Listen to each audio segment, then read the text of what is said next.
नाजुक सूरत हाल है भी 200-250 तो थले को रोटी खाने का सीन ही कोई नहीं। लेकिन उसके बावजूद एक भाई ने आवाम दो सस्ता दस्तरखान लाया है।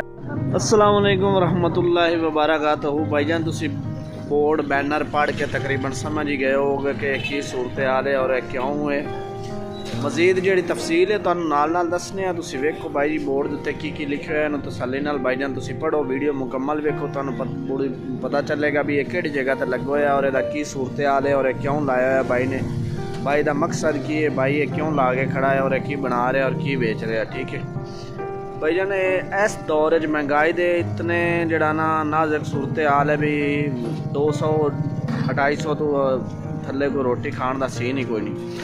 लेकिन उसके बावजूद एक भाई ने आवाम दो सस्ता दस्तरखान लाया है और कोई डोनेट नहीं कर रहा, भाई ने कोई पैसे नहीं देता या कोई फंडिंग नहीं है, भाई ने अपने बलबोते ते आप ही लाया हुआ। ठीक है जी, ये दस्तरखान भी ऐसे मेन पॉइंट ते लगा हुआ है भी जिथे जड़ा ना बड़ी अशद ज़रूरत है ही दस्तरखान की कि मैं तुसी वेखो ना DHQ हॉस्पिटल है नाल इधर बोर्ड लगा खड़ा DHQ हॉस्पिटल का मेन गेट है DHQ का भाईजान।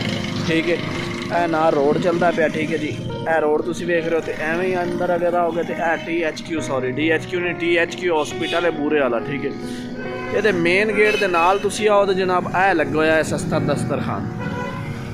इत्थे THQ यानी कि एक सरकारी हॉस्पिटल है, इत्थे वड्डे लोग तो नहीं आते, अमीर जेडे लोग हैं वो तो नहीं आते, गरीब गुरबा ही आते हैं। ठीक है, तो गरीब गुरबा का सूरत हाल होंगी भी आते भी जितना थोड़े पैसों जड़ा ना कोई हल हो जाए, कोई बेहतरी हो जाए या कोई खाण पीण का निज़ाम चल जाए। क्योंकि हॉस्पिटल है तुहानू पता है कोई शौक नाल खुशी नाल नहीं आंदा, मजबूरी नाल आंदा और मजबूरी ही लोगों को लैके आंदी।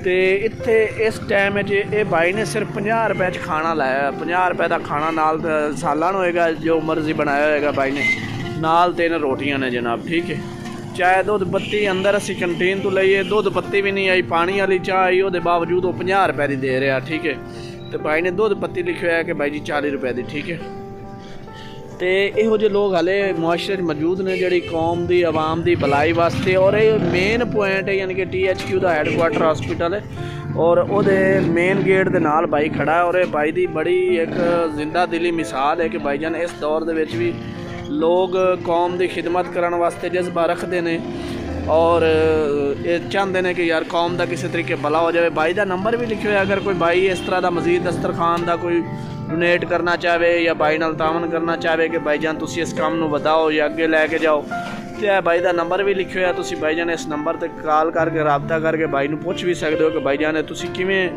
कर रहे हो इतने थोड़े पैसों के किवें। और मजीद आप हुण भाई को पुछने भी भाईजान तुहाडे कोई फंडिंग शंडिंग करता है या कि तुसी खुद ही सारा कुछ कर रहे हो। अस्सलाम वालेकुम भाईजान। थोड़ा जा उच्चा बोल। अच्छा भाईजान, ये जो खाने शाने का इंतजाम करके खड़े हो 50 रुपए के खाना भी देते हैं रोटियां भी, ये तुसी खुद अपने सिर ते कर रहे हो या तुहानू कोई फंडिंग शंडिंग है, कोई तुहानू डोनेशन करता है? नहीं जी, अपने सिर से कर रहे हैं, कोई फंडिंग शंडिंग नहीं, कोई कुछ। अच्छा, तुहानू ये आइडिया किस तरीके आया क्या है इदा मेन पॉइंट है THQ यानी कि जिथे गरीब लोग आते हैं, ज़रूरतमंद लोग आते हैं जिन्होंने ज़रूरत है इस तरह के सस्ते काम की। क्योंकि तुहानू पता हस्पताल कोई शौक नाल नहीं होंदा, मजबूरी नाल लोग आते हैं। तो तुसी इस पॉइंट पर आके एक बड़ा प्यारा अमल है जोड़ा कि तुसी जोड़ा ना आदे एक भुखे खाना खिला देना है, बड़ा सवाब का काम है, बड़ा अजर का काम है। तो तुसी 50 रुपए तो तकरीबन हर बंदा ही अफोर्ड कर सकता माड़े तो माड़ा। ये तुहाडे अंदर किस तरीके जज्बा पैदा होया या तुहानू किस तरीके ख्याल आया कि तुसी ये 50 रुपए च एक निज़ाम चलाया? बस वैसे ही आवाम की खिदमत करने वास्ते, जैसे कि पजामा च खाना ला दिए।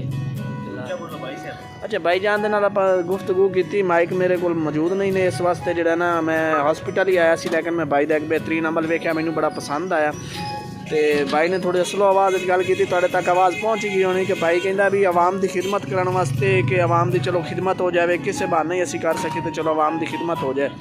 ठीक है, तो मैं खुद भी हूँ भाई को खाना खाण आया, भाई का तुहानू चैक करा देने आप। सालन भी ये नहीं है कि सिर्फ ला के उन्होंने रखा। देखो भाई जो चावल बने पे ने, बड़े बेहतरीन चावल बने हैं, आलू चावल हैं। ठीक है, नान भी मौजूद ने भाईजान। इस तरीके तुम वेखोगे ना तो थले जनाब है देखो बड़ा प्यारा सालन बने थले। ठीक है, चने पे ने इस तरीके ये भी कोई ना कोई सालन है, देखो भाईजान आलू गोभी लगी हुई है। ठीक है, भाई ने बड़ा बेहतरीन निज़ाम आवाम वास्ते बनाया है। तो यो जे काम करने चाहिए जिसदे नाल आवाम का कोई ना कोई फ़ायदा हो जाए। और यो जे मेन पॉइंट है जिथे कि गरीब गुरबा आती और अमीर आवाम नहीं आती, क्योंकि सरकारी हस्पताल तुहानू पता है ਤੇ ਮੈਂ ਬਾਈ ਨੂੰ ਬੜਾ ਐਪਰੀਸ਼ੀਏਟ ਕਰਨਾ ਕਿ ਬਾਈ ਬਹੁਤ ਅੱਛਾ ਕੰਮ ਕੀਤਾ। Thank you so much.